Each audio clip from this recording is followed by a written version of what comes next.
guys, welcome to my channel. My name is ReadingBear and I hope you are ready for some more stories. And today, we'll take a look at some new entitled people content. If you enjoyed my content, please don't forget to subscribe to my channel and post some bear emojis in the comment.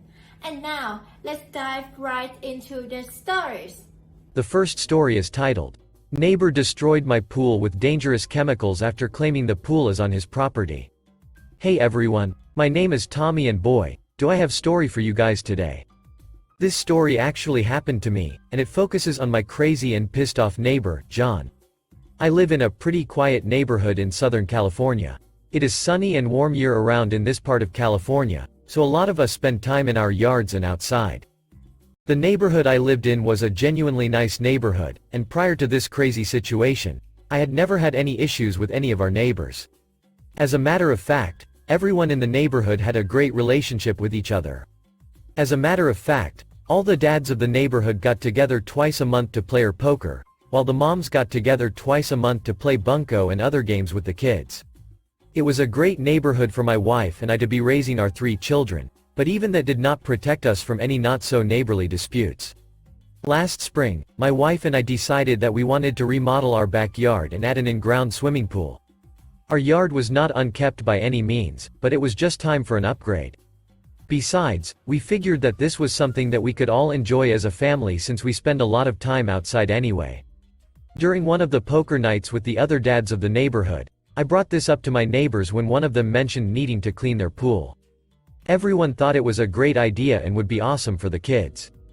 Except John. For some reason, as soon as I mentioned this, John immediately started acting pissy and throwing passive-aggressive comments my way. I thought this was really weird. First off, why does what I do with my backyard affect my neighbors in any way? It does not. Second off, I thought that John was jealous. But I could not imagine what he would be jealous about. Even though his backyard did not have a pool, it was still beautifully designed and was actually the spot for many neighborhood parties and barbecues. During the poker game, John kept bringing up points as to why I shouldn't remodel the backyard and get a pool put in. Some of these comments were as the following. "Wow, you and your wife can afford to maintain a pool? I don't know, Tommy. I kind of like the shabby look you are having going on in your backyard. Do you guys even know anything about maintaining a pool?" While all of these rubbed me the wrong way, I chose to ignore them. John was just having a bad day, who knows? Regardless of what he had to say, I was going to remodel the yard and have the pool put in anyway. Over the course of the next couple of weeks my wife and I started researching things that needed to be done in order to have the pool put it in. There were obviously things like permits, inspections, etc. that had to happen, and we wanted to be responsible as possible. We had an open yard, so the neighbors that lived on each side of us were able to peek into our backyard from their porch. Well, the time came for the first inspection regarding a permit, and John could be heard complaining to his wife. He was standing on his back porch talking to his wife and appeared to be observing the workers in our backyard. I am almost certain he was this loud on purpose because he was so loud that even the workers could hear him. It was quite embarrassing. I can't believe those dipshits are actually having a pool put in. Can you believe this? I ought to go over there and tell these workers that this family doesn't even know what they're doing. They probably can't even make payments on this sort of project. While his comments did not bother me personally, I had no idea what his sudden attitude change was about, and the statements he was making was obviously not true. They deeply hurt my wife's feelings. We were just trying to do something nice for not only ourselves and our house, but for our kids. I told my wife to just ignore him, because at this point, he seemed that he was acting out of pure jealousy. Which was another odd reasoning for me, because John and his wife were more than financially capable of putting a pool in their backyard. Regardless, the process went on to install the pool in our backyard. However, John got in the way once again when construction workers showed up at our house to start the official process of putting the pool in. John had the nerve to walk onto my property and tell these people that they could not put a pool in because it would be overlapping on my property, and I don't want this crap in my backyard. Luckily, we had done everything to prepare for the pool being put in, and the construction workers were provided with blueprints of the house. The blueprints and plan of the house worked out in our favor because we were able to shove it back in John's face after it proved that the pool would be nowhere near John's property line. Imagine having that kind of nerve. Well, Of the course of the next couple of weeks, everything went according to plan. The pool was put in, along with some other renovations to the backyard, and it looked absolutely beautiful. The kids were absolutely loving the pool, and we had a small get-together in our backyard so that the kids could all swim together. Well, everything was going fine until it was not. One day about 2 weeks after the pool was finished, I went outside and saw that the water had turned an awful green color. It looked so gross, like algae or some kind of moss that grew on rocks. I knew this was something we could not clean ourselves, so I hired someone to come and check it out. They ended up of the water. During the draining process, however, they found a small bag having to drain the pool because none of their cleaning chemicals were taking away the thick, green coloring that was filled with a chemical in order to turn the water this color. While I was told the chemical was not toxic or dangerous, it was known to stain extremely bad and could be quite destructive to certain materials. I knew that the only way this could have happened was because of my neighbor. Whether this was out of jealousy or hatred, I really do not know. The city had to end up having a professional heavy-duty power washer come out to our house, and power wash the inside of our pool to get the tiles back to their original white color. This costs us a hefty penny. However, instead of suing or confronting my neighbor, I decided to fight back with pettiness. This was immature of me, but it gave me great satisfaction knowing that my neighbor was so pissed off about my pool. I ended purchasing a huge plastic slide. It was about 10 feet tall and could easily be seen if you were driving by. The kids absolutely loved it, and some of the neighbors even asked where I got it. Well, my plan to piss my neighbor off must have worked. He never had the balls to say anything directly to me, which I thought was funny. He also never admitted to somehow sneaking the chemical into my pool. But he did, however, move out of the house shortly after the slide was put up. I have learned a lot from this experience, and it sucks that even the neighbors that seem the friendliest can turn on you for no reason. I have also learned that if you are a grumpy middle-aged man who is not happy with life, something as small as a water slide will piss you off. The next story is titled, "Old Homeowners Took the Washer and Dryer Even Though the Offer They Signed Said They Would Leave It." Kansas. We just moved to a new home yesterday. In the seller's disclosure, the washer and dryer were listed as negotiable and, since they were pretty nice, we went ahead and included them as part of our offer. We went back and forth a few times, but no one brought up the washer and dryer, and eventually our offer was accepted. Yesterday, we got to our new house, and they were gone.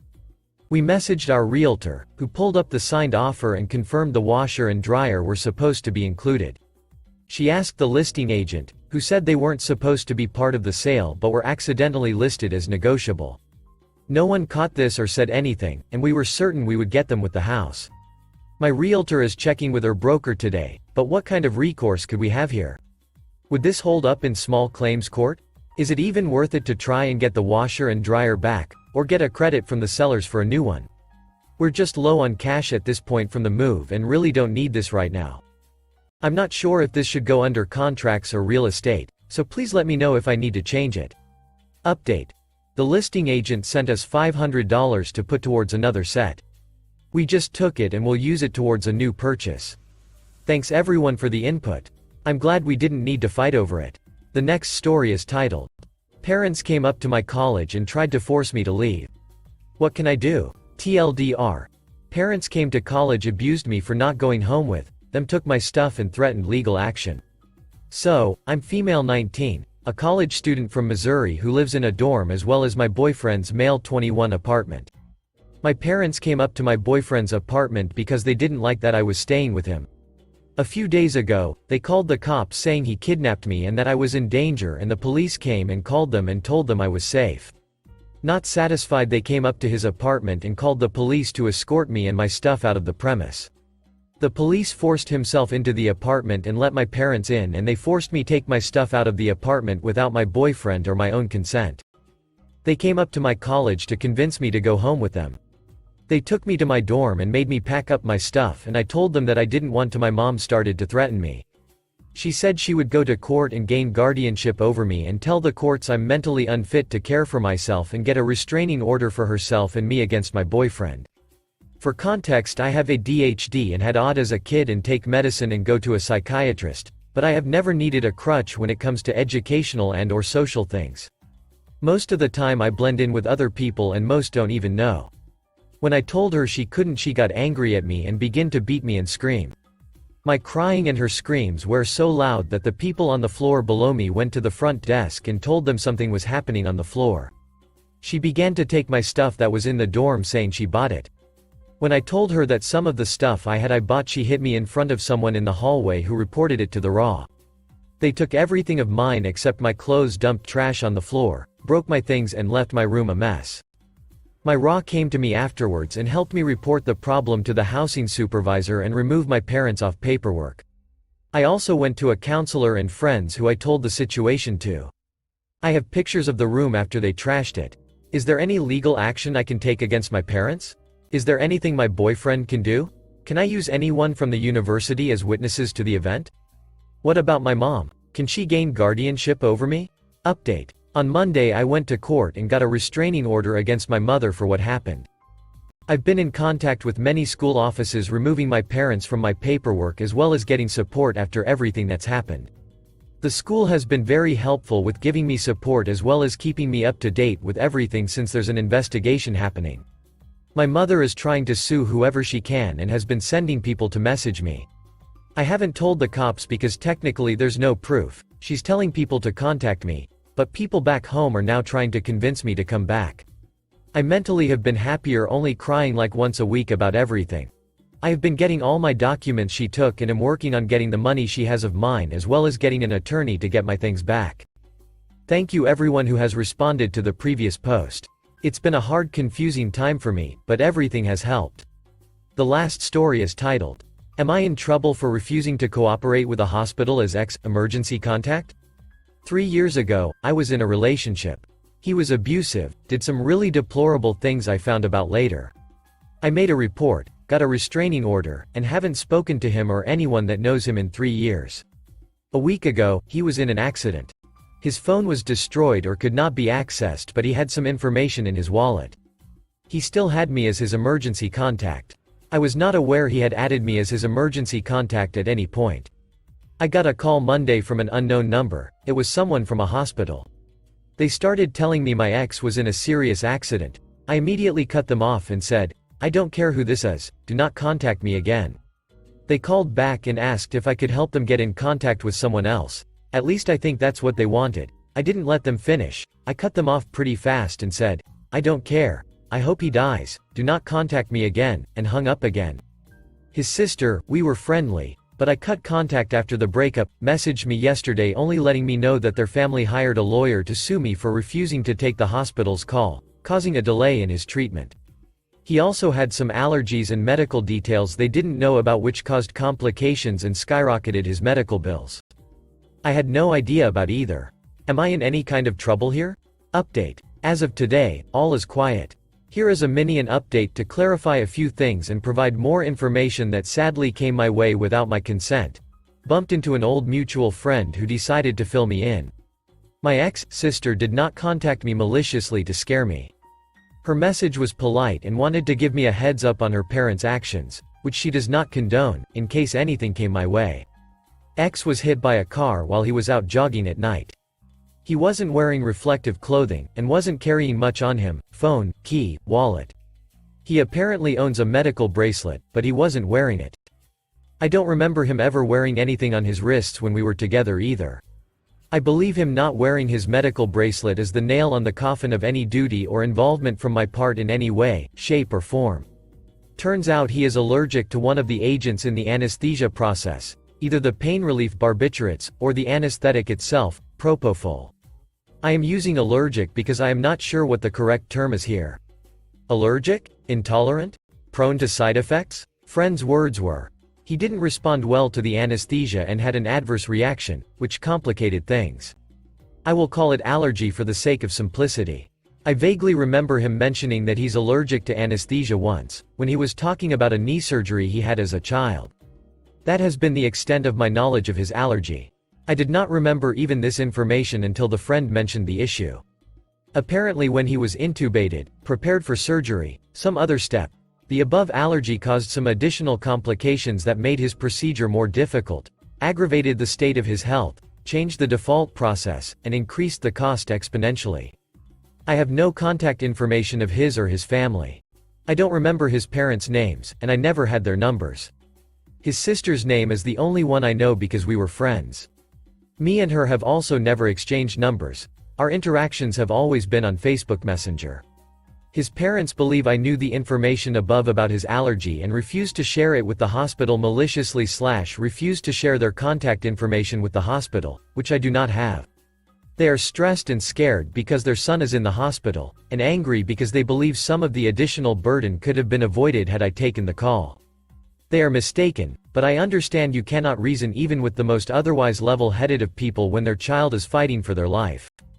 That being said, if they proceed with their lawsuit, which I doubt, I have given my lawyer who handled my RO the heads up, including this update, and we are fully prepared.